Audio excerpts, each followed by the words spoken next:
اعوذ باللہ من الشیطان الرجیم، بسم اللہ الرحمن الرحیم۔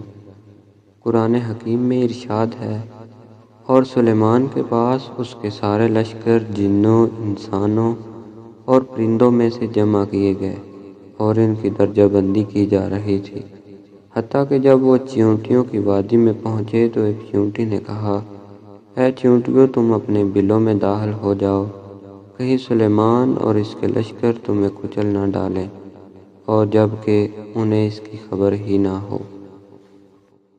ممکن ہے کہ ماضی میں کچھ لوگ قرآن مجید کا مذاق اڑاتے ہوں اور اسے تخیلاتی کہانیوں کی ایسی کتاب سمجھتے ہوں جس میں کیڑے ایک دوسرے سے گفتگو کرتے اور پیغام رسانی کرتے ہیں، مگر حالیہ تحقیقات نے کیڑوں کے طرز زندگی کے کئی ایسے پہلوؤں پر سے پردہ اٹھایا ہے جو نسل انسانی کو پہلے معلوم نہیں تھے۔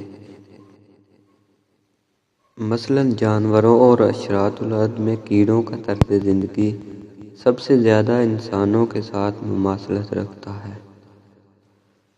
اس کا اندازہ درج ذیل نتائج سے لگایا جا سکتا ہے۔ کیڑے انسانوں کی طرح مردہ کیڑوں کو دفن کرتے ہیں۔ کیڑوں میں تقسیم کار کا نہایت مہذب نظام موجود ہے۔ ان میں مینیجر، سپروائزر، فورمین اور کارکن وغیرہ پائے جاتے ہیں۔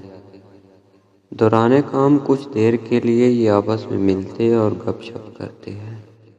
کیڑے باقاعدگی سے منڈیاں لگاتے ہیں جہاں اشیاء کا تبادلہ ہوتا ہے۔ موسم سرما میں یہ طویل مدت کے لیے گندم ذخیرہ کر لیتے ہیں، اور اگر دانوں میں کھوپڑیں پھوٹنی شروع ہو جائیں تو کیڑے انہیں کاٹ دیتے ہیں۔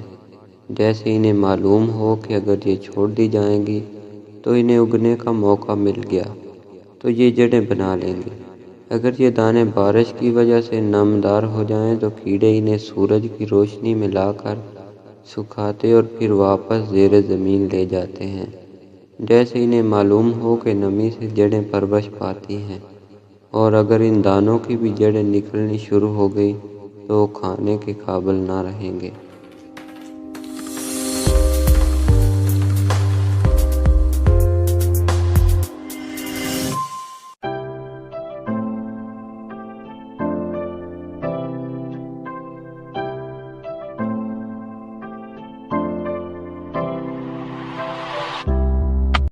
اگر آپ کو ہماری ویڈیوز پسند ہیں تو ہمارے چینل کو سبسکرائب کر دیجیے۔